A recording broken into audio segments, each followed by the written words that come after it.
Well, good morning. Happy Sunday. You know what? We have Madeline Jasworska here with us. Good morning, everybody. Let's warm up those voices. We're going to put some love in your heart. Okay, we know how to do that. Words will be on the screen. Here we go. Here we go. Think of your fellow man. Give him a helping hand. Put a little love in your heart. You see it's getting late. Oh, please don't hesitate. Put a little love in your heart. And the world will be a better place. And the world will be a better place for you and me. You just wait and see. Take as the day goes by and still the children cry. Put a little love in your heart. If the world to know, we won't let hatred grow. Put a little love in your heart.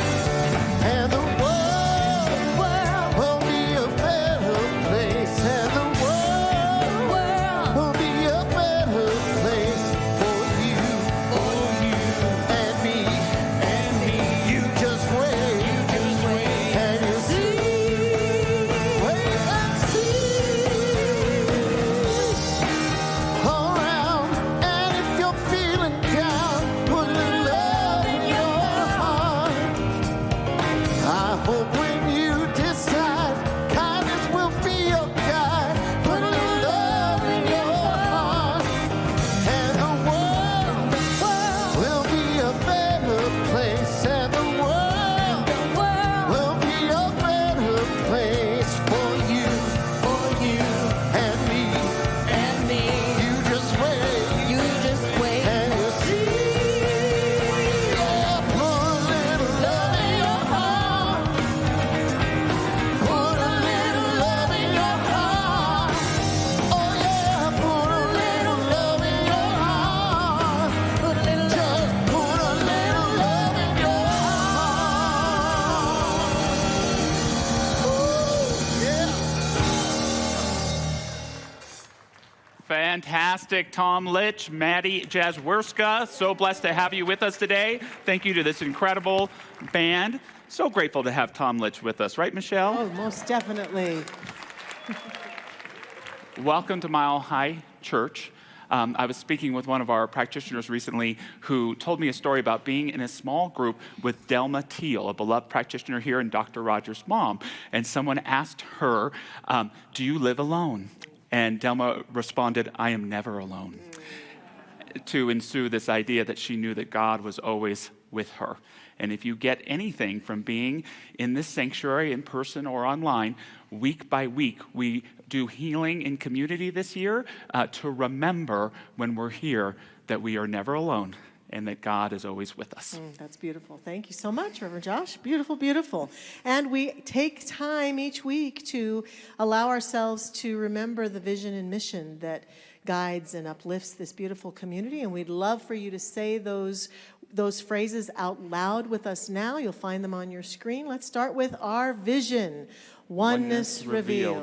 A world of love, peace, and abundance for all. And our mission, to serve as a spiritual beacon for personal empowerment and global enlightenment. What a joy it is to breathe all that in and know we are a manifestation of that together. And we move now into some time of spiritual practice together, so I invite you to take a deep breath as we sing together, experience some silence, and pray together. Let us begin.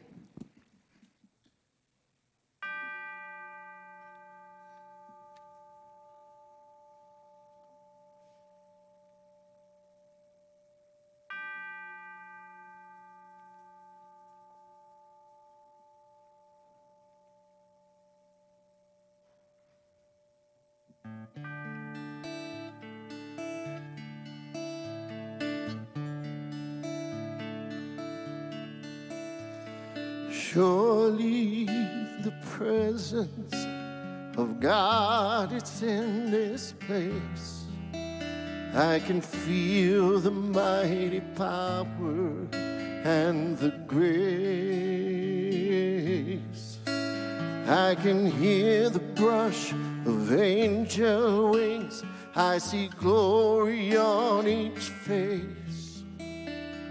Surely the presence of God is in this place.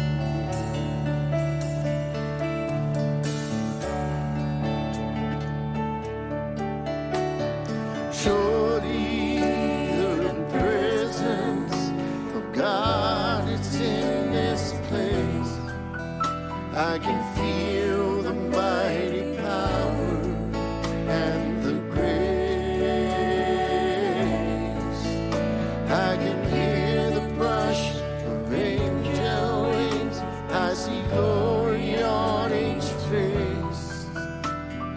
Surely the presence of God is in this place.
One God, one life, one love, one presence, one infinite power and source, flowing freely and effortlessly through, in, and as all that is.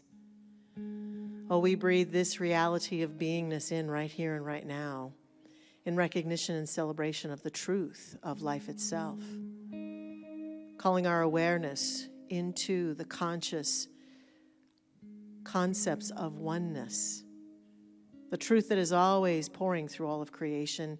We awaken to that now in this prayerful time, seeing clearly that that same energy that sources and supplies everything and everyone, sources and supplies all beings on this planet, sources and supplies itself through nature and all the beauty that we see, through every faith tradition on this planet, through every activity, through every nation, through every relationship, through every heart, through every body, right here and right now. We breathe in and settle into this one life, one God. And in that same moment of recognition of this truth that is always true, we feel that same energy pouring itself in, through, and as us, through our heart, through our mind, through our body, through our essence. That mantra, that truth, that energy that rings out about the one God being everywhere, rings itself through us, as us now.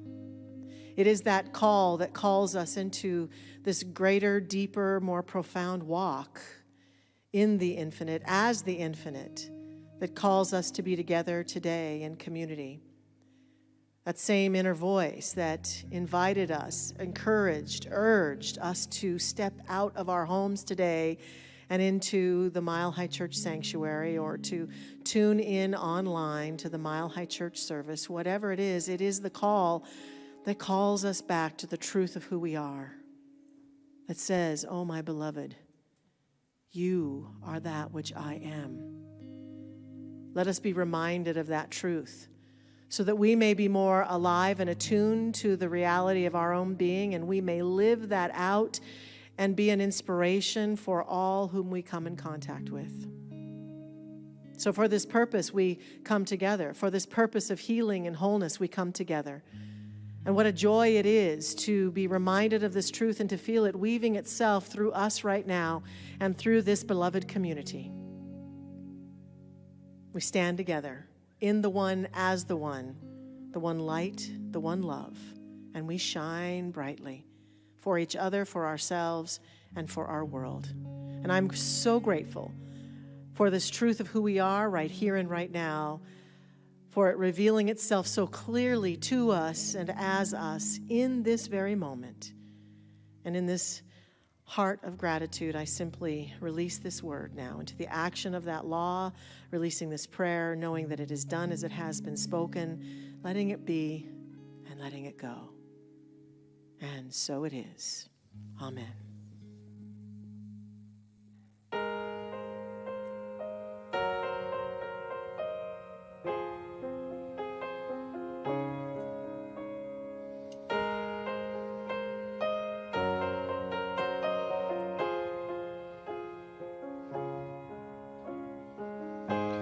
You are so beautiful.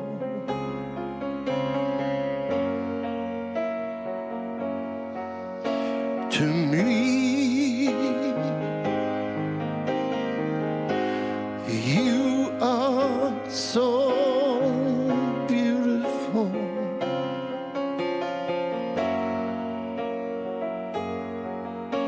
To me, can't you see? Yes, you're everything that I hope for, and you're everything I need. Yes, you are so beautiful to me. Such joy and happiness you bring. Such joy and happiness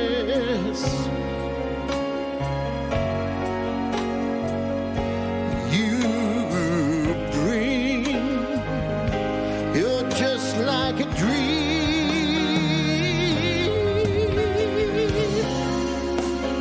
You're the guiding light shining in the night, and you're heaven's gift to me. Yes, you are so beautiful. You are so beautiful. Yes, you are so beautiful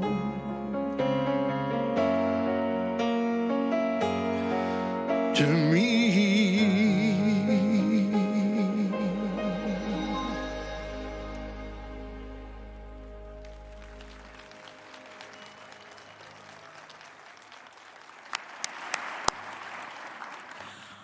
Our words of inspiration today come from three places that are full of light. The first one is the Bible, from Corinthians, 1 Corinthians, that chapter on love that reminds us love is patient, love is kind, it does not envy, it does not boast, it is not proud, it always protects, always trusts, always hopes, always perseveres. And the great luminary, St. Teresa of Calcutta, tells us, not all of us can do great things, but we can do small things with great love. And lastly, C.S. Lewis tells us, to love at all is to be vulnerable. Love anything and your heart will certainly be wrung with possibility and be broken.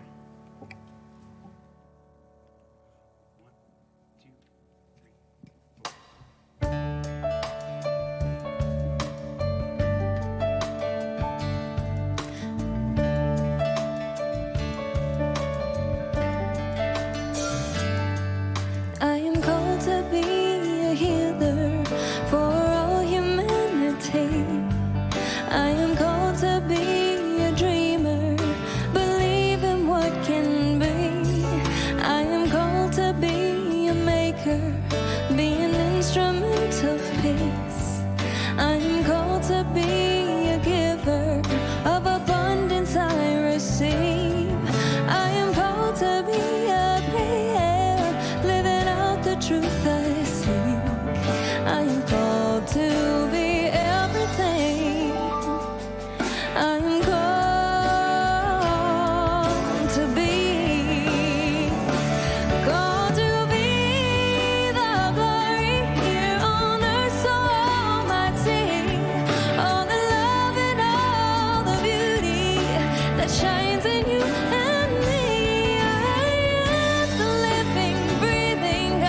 that shines in you and me. I am the living, breathing God, and you are one in me. We are called to be love, called to be joy, called to be peace. We are called to be love, called to be joy, called to be free. We are called to be.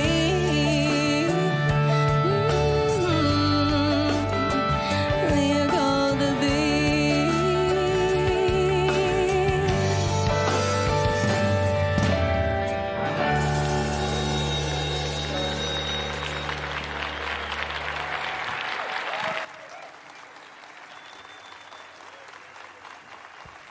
Phenomenal.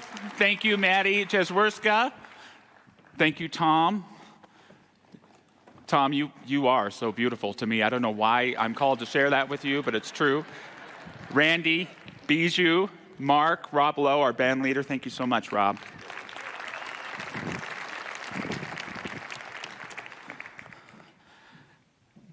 I know that God leads Mile High Church because of leaders like Geraldine Thiel, who stands next to me today.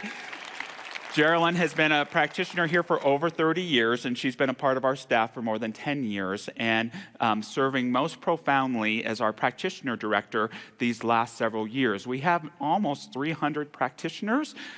We are spiritual cats that need a lot of herding, a lot of love, nurturing, and attention, and you've held us together. You led us through this pandemic.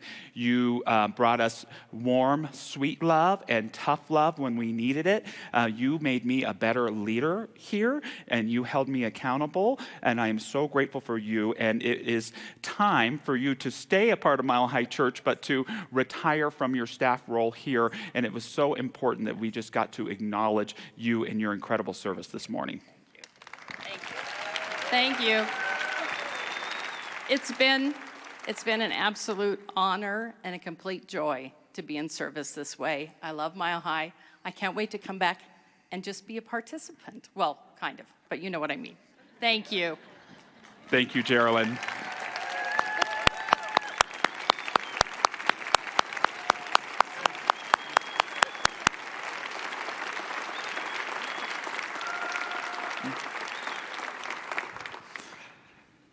And speaking of demonstrations, I can't believe she said yes, but we're so grateful to Jamie Alley, who has stepped up into that practitioner director role. Thank you, Jamie.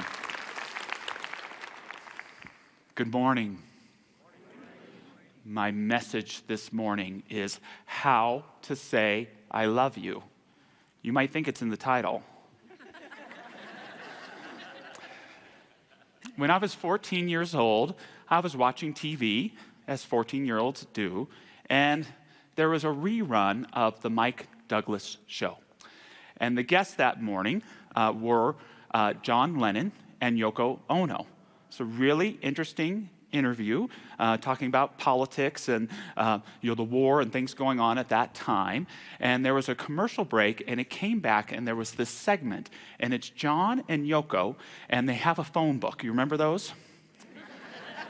And they're all about spreading the love. And so they just randomly start picking people from the phone book to call to say, I love you to. Ring, ring. Hello. Is this Dennis Smith? Yes.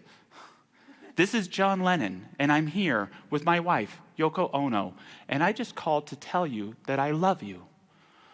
Well, thank you, John Lennon. I guess I love you too. And it was very warm, but painfully awkward. 30 years later, 2 Mile Highers say I love you to me by taking me to see Sir Paul McCartney this past October in Denver. How many people were there? I know my friend Chris was. 83 years old. Plays for 3 hours. Life-affirming event. We all scream like 13-year-old girls in 1964. But Paul's sharing something intimate with these tens of thousands of people. He shares that he and John Lennon never said I love you to one another.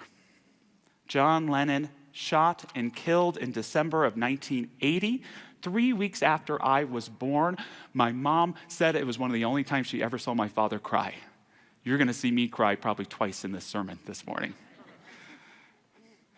And so I'm taking this information, I'm trying to correlate it with the Mike Douglas show. How come these two guys never said, I love you to one another? Was it because they were proper British gentlemen? Right? Was it a machismo thing? I remember several years where my dad and I didn't exchange I love yous. And that I love you hung around me like a neck, like a heavy weight. So much so that I would say my greatest fear at that time was saying I love you to my dad. I don't know why. The love was there. Maybe I was afraid he wouldn't say it back to me. Maybe I was afraid he would thought I was being too feminine. Or maybe I would say I love you. He would say I love you too, and we would weep in one another's arms. Now, John and Paul are the guys that wrote All You Need Is Love. So the question is what's going on here? They weren't just bandmates, they were best friends. They grew up together. John had it particularly tough. He was raised by his aunt. His dad left when he was a baby and never came back. He reconnected with his mother as a teenager, only to see her tragically killed by an off-duty police officer who was driving under the influence. He wrote a song once. I needed you, you never needed me. You left me, I never left you. Mama, don't go. Daddy, come home. But they still wrote, All You Need Is Love. So John, how can you say I love you to Dennis Smith from the phone book and not say it to Paul? And Paul, how come in your super cool new band, Wings, you can write a song called Silly Love Songs, the cheesiest song ever written in which you just croon, I love you, over and over and over again? What's going on? Perhaps there are ways to say I love you without saying it. My favorite definition of love comes from James Thurber. He said, love is what you've been through with somebody. Love is what you've been through with somebody. I love that. It's shared experience, and in that sense, Paul and John had one of the best love affairs there ever was. We're all still benefiting from it. After John's death, Paul, and he shared this at the concert, wrote a song, and I'm going to paraphrase the lyrics. And if I said I really knew you well, what would your answer be if you were here today? Well, knowing you, you'd probably laugh and say that we were worlds apart if you were here today. But as for me, I still remember how it was before, and I am holding back the tears no more. I love you. My message to you today is to let your love not be a shadow, but the sun. Let your love not be a shadow, but the sun. I'm creating a class for you all. I expect to see you all there next month. It's called the Great American Myths. And it's about, even more so than religion, how the majority of our spiritual lives are shaped by The Wizard of Oz, It's a Wonderful Life, and The Princess Bride. That's what the whole class is about. And from the sacred text, my favorite novel, The Princess Bride by William Goldman, we get a hint about this idea of how to say, I love you. Our hero is the farm boy, Wesley, and our heroine is Princess Buttercup. She taunts him. Well, you never once said you loved me. That's all you need? Easy. I love you. Okay, want it louder? I love you. Spell it out, should I? I-L-O-V-E-Y-O-U.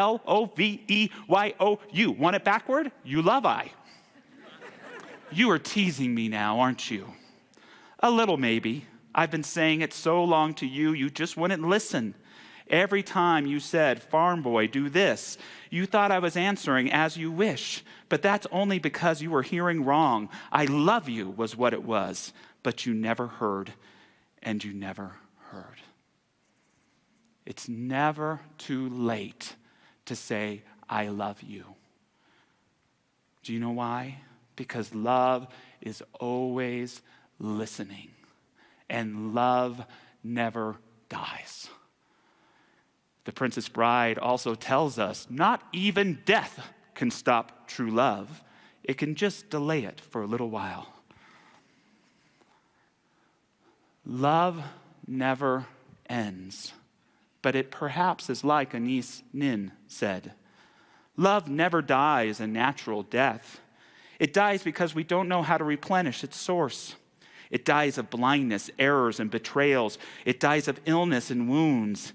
It dies of weariness, of witherings, of tarnishings.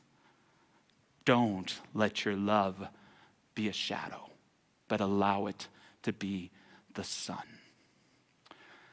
I shared with you a few weeks ago that my central teacher last year about love was loss. Walking through the experience of losing a parent, even though you know the truth, is the heartbreak of feeling like I couldn't love my father anymore because he's dead, because he's gone. Walking through the experience, you realize I don't love him any less. I love him more and more and more and more, still to this day. Losing my dad was simply a call to love him more and more. I knew that. I've done over 300 funerals in my ministerial career, and there's one thing I say in every one of them. Just because the person you love is gone from their physical form does not mean you can't love them anymore. Love them by doing things they love to do. Love them by loving the people that they love the most. Love them whenever you miss them, and maybe, just maybe, they're somewhere receiving that love and sending it right back to you. It was interesting learning that I could apply that same idea to divorce. That same idea. You walk through divorce and the form of the relationship is broken, but you realize the soul is just the same. What an awkward experience to realize that divorce isn't, I can't love you anymore. It's, I get to love you even more. Even more. I have to find creative ways to do it. But I get to love you even more. There are so many painful parts of divorce, and several of them it's not appropriate for me to share with you in this medium. But I think a central pain point for me was losing, my experience of losing the role of husband. It is the great honor of my life to be a dad. It is the great honor of my life to be a minister. And it was the great honor of my life to get to be a husband. And I knew the truth about me, but there's still that pesky experience thing we have to walk through. And that experience was, what? I don't get to be a husband anymore? I love being a husband. And the demerge is a fake creator God that we build and convince ourselves is real. It said to me, you screwed up. You messed that up. You don't get to be a husband anymore. And I felt embarrassed, ashamed, and hurt. But when we allow love to guide us through those experiences, I got to learn something. Not only was I getting to love people more, but in order to do so, I had to love myself more. You're still a husband, just like you still are a son, but guess who you're a husband to now? Yourself. You get to be a husband to you until you get yourself at a state to be a husband to someone else again. Ring, ring. John? Yes. Hey, it's me, Paul. I was just calling because I want you to know how much I love you. Thank you, Paul. I so appreciate your call, and I want you to know that I love you too. Don't let your love be a shadow. Let it be the sun. I know the talk's a little ethereal today, and so I really wanted to know, what do I want everyone to hear? So I wrote it down. I don't know if it makes sense or not, but let's throw it up there and we'll read through it. Do not let your love become a shadow, but the sun. Give love a voice through you. Resist allowing it to become a hidden part of you, for this love is your very identity. Saying I love you is vulnerable, not because it may be rejected, but because it is transformational. I love you. This means that I am more realized because of you. Loving you has made me who I am.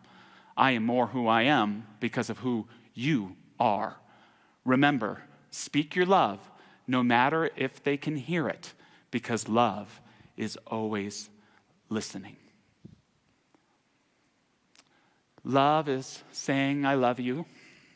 Love is what you've been through with somebody. Love is doing the right thing.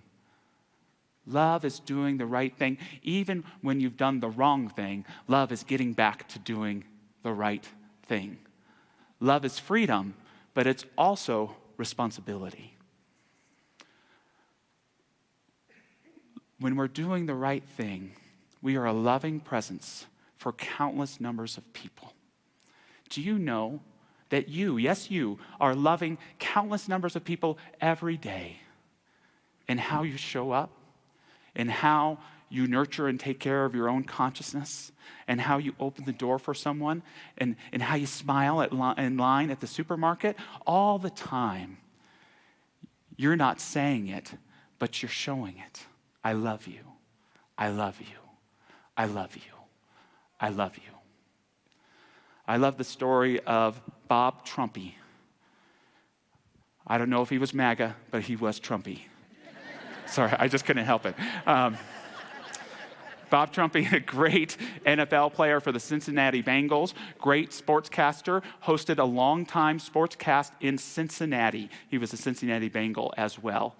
And on one fateful evening in 1983, the first call that came into his show wasn't from a sports fan. It was from a woman who was about to take her own life.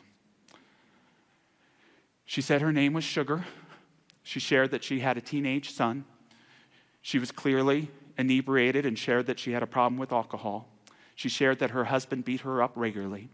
She shared that she didn't know how to escape or get out, and that her only choice available to her at this moment was to end her own life, and she needed to tell somebody.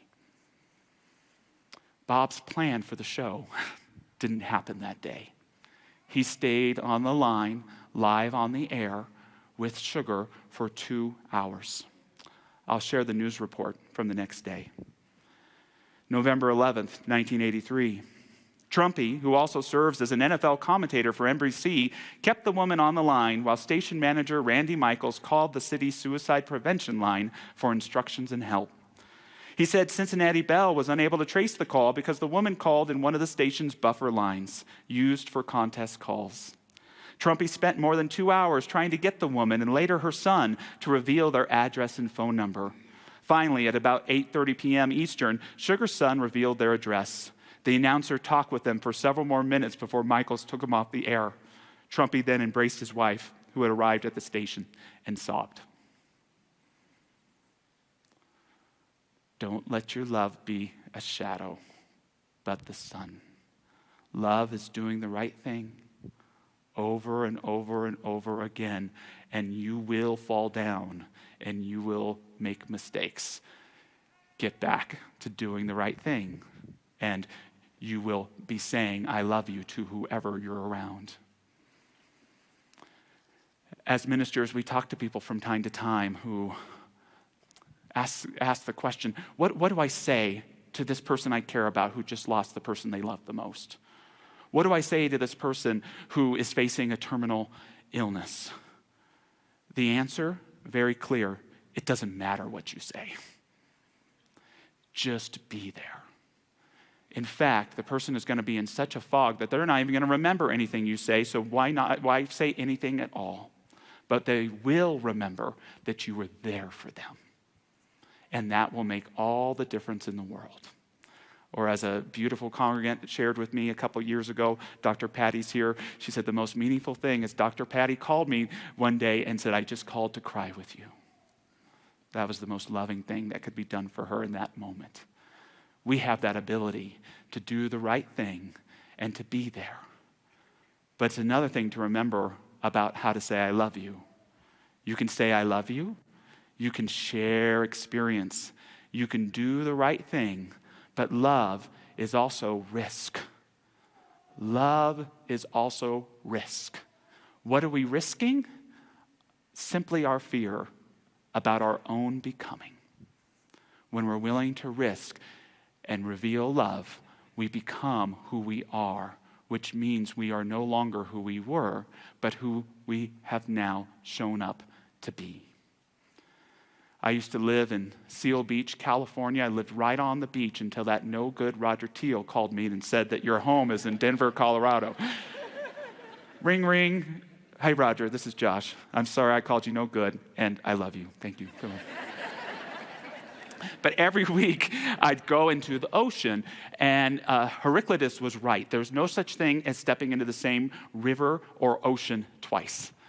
It's this beautiful experience. It's different every time. And I didn't know until I moved here a powerful story that had happened earlier just between the pier of Seal Beach and the jetty at Long Beach. An incredible young woman by the name of Lynn Cox. She was 17 years old and already a champion long-distance swimmer. She would go each morning to do a long-distance swim from the pier to the jetty every morning before the sun rose. And on this particular morning, something was different.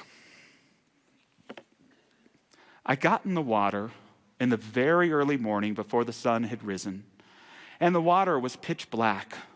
I started swimming, and I felt the water hollowing out around me and felt like something really big was swimming below. This doesn't sound like love. This sounds pretty terrifying. So she's swimming, and she's feeling this presence there, and she gets closer to the pier where she has a friend. It's an older gentleman who's out there every morning, and they know each other, and he's yelling at her. He's trying to get her attention. There's a baby whale beneath you. And what he's telling her, you have to keep swimming. The baby has been lost from his mother, and he is now following you. And if you swim to the shore, that whale is going to beach, its lungs are going to collapse, and he's going to die. So Lynn kept swimming and swimming. 2 hours have gone by. The baby whale was 15 feet away, but it's growing closer and closer to her now. We were sort of side by side, or he was right underneath me, or very, very close. And at one point, he just rolled over and looked right at me. And it was just the most amazing thing in the world, because I felt like he sees me and I see him and we're together. It was just amazing. I told him he'd be okay and that things will work out and we'll find his mother. And I'm thinking, oh my gosh, he can't understand my words, but maybe he'll understand the feeling or the intention. Maybe you have someone in your life who isn't capable of understanding your words right now. But perhaps there's that part of them that can feel your heart and your intention. Lynn kept swimming as calls began to go to boats all around the ocean. Keep your eyes out for the mother whale. She would swim for over 5 hours, and she began to realize that her own well-being and health were at risk. And then Mama came. Not Lynn's mama, baby whale's mama. When she actually swam over to us, she came over very, very slowly and didn't come really close to me initially.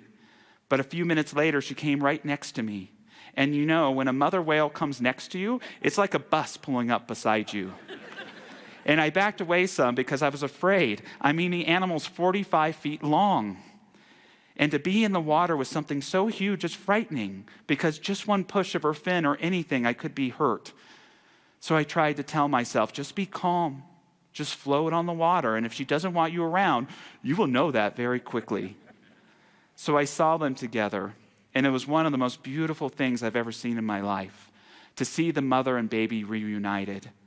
I mean, for 5 hours, we'd been out there swimming together, and she came over, she approached me, and she was just so close that I thought, I'm going to touch her too. I'm just going to do it, because I feel like a part of this whole thing. And I touched her, and I could feel that she felt my hand on her, and it was amazing, because she was so big. And how does that whale express happiness? But I felt that she was happy. And then a few minutes later, they swam off. And it was really sad.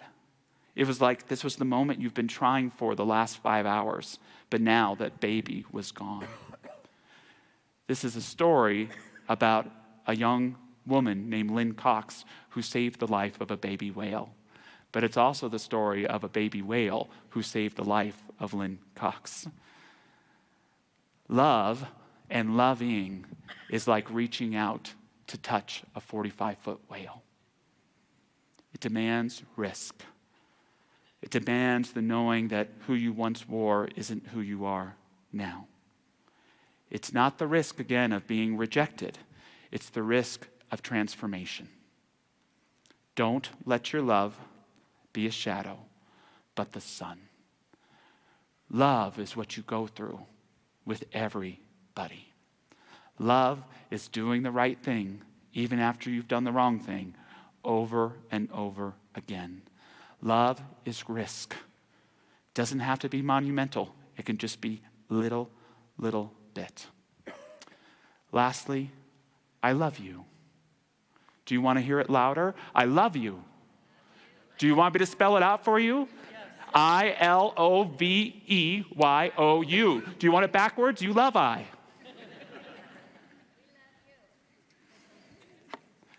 As we invite our, thank you. Because we love her so much, I'm going to have Geraldine pray us out. I'm going to invite our practitioners to stand who are here to love you with affirmative prayer after the service today. So in this very precious, sacred moment, we all just settle in. We settle into God, the power, the presence, the oneness of life that is everywhere in everything in everyone, and it is love. The very essence of you and me is the vastness of love, the changing power of love, the depth of love, the realness of love, the vulnerability of love. I know this essence of who you are, this God truth, not only moves in you, in your life, in all that is, it moves out from you into the world. It's the love that transforms all that is, that makes the world a richer, better place. So today, each of us stands in love and carries it out through our day in ways that touch the world, that then touches another. The ripple effect is profound.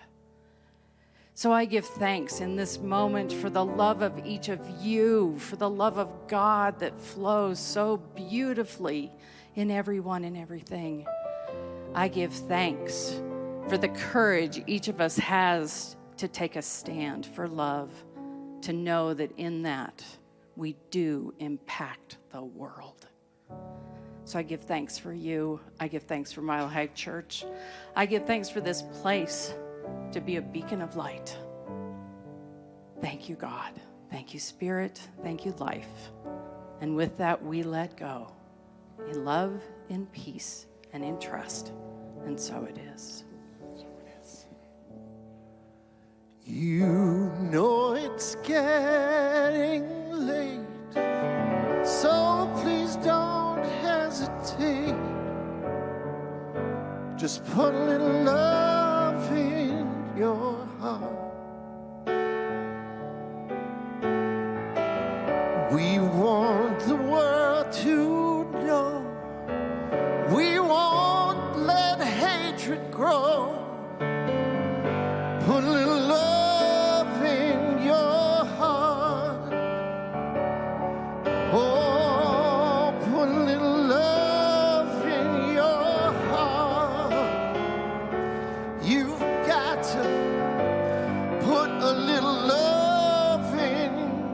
your heart.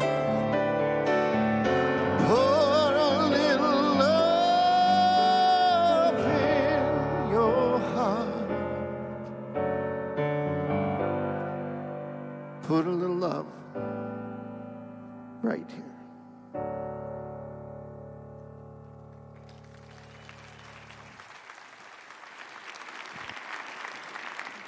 Thank you, Tom.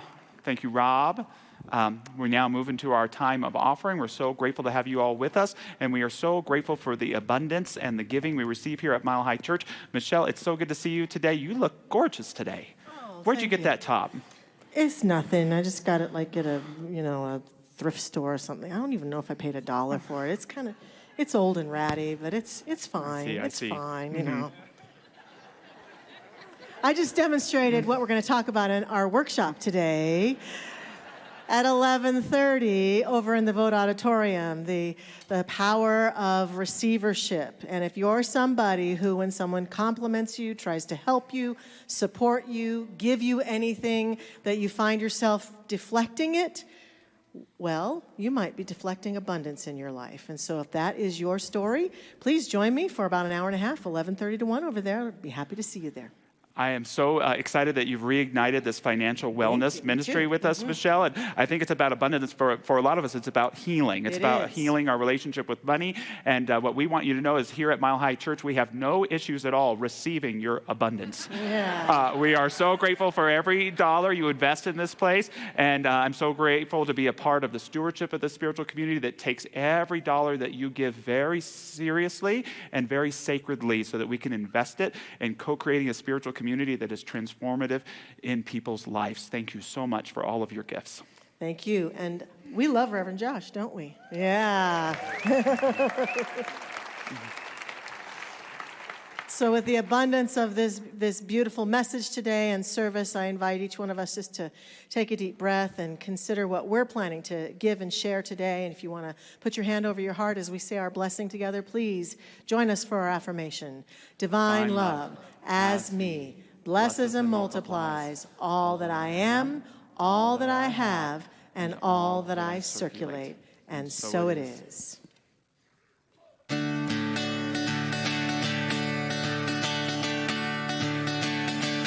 This thing called love, I just can't handle it. This thing called love, I must get round your head and I ain't ready.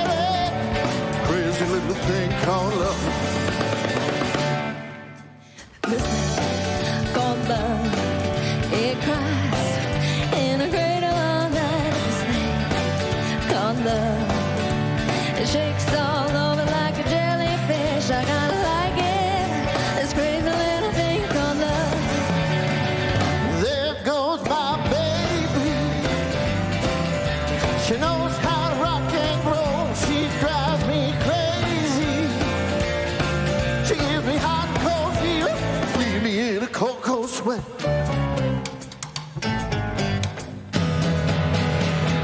I gotta be cool, relax, get hip, and get on my tracks. Take a backseat, hitchhike, and take a long ride on my motorbike until I'm ready for his little thing called love. Yeah!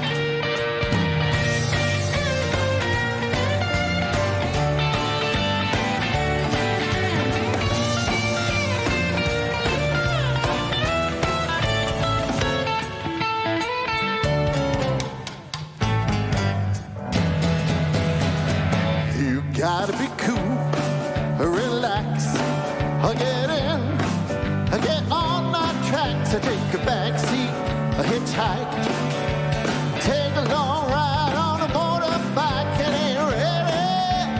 Crazy little thing called love. This thing called love, I just can't handle it. This thing called love, I must get around to it. I ain't ready for this crazy little thing called love. Crazy little thing called love.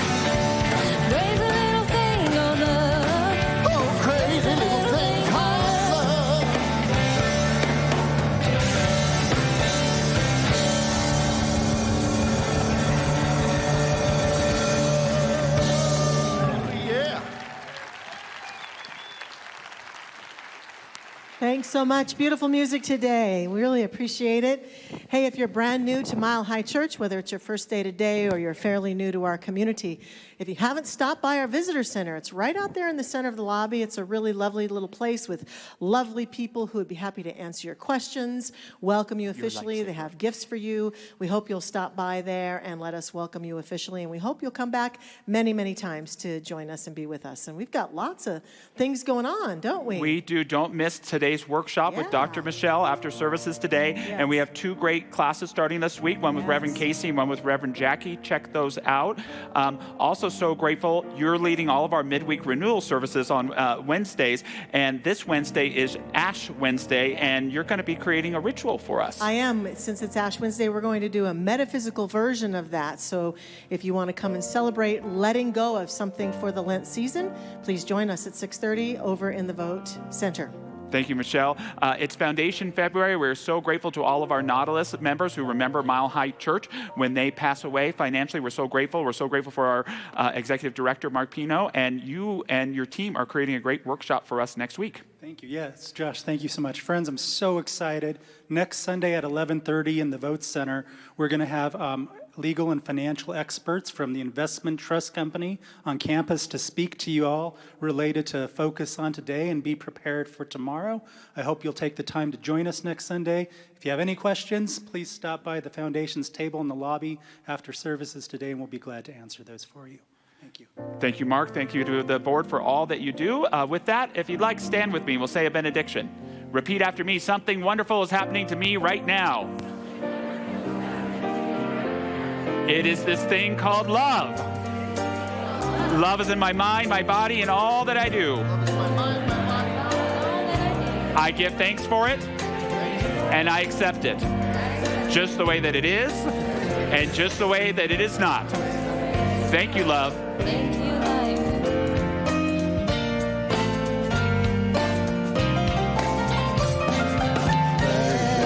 There should be peace on earth, and let it begin with me. Let there be peace on earth, the peace that was meant to be. With God as our founder, family all are we. Let us walk with each other in perfect harmony. Let peace begin with me. Let this be the moment now. With every step I take, let this be my joyous vow. To take each moment and live each moment in peace eternally.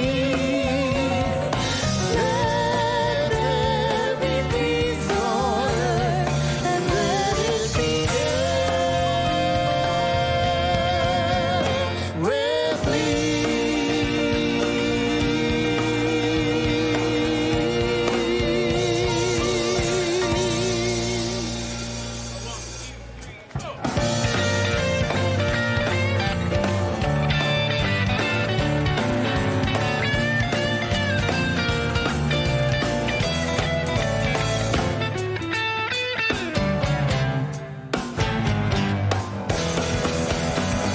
I gotta be cool, relax, get hip, get on my track to get back.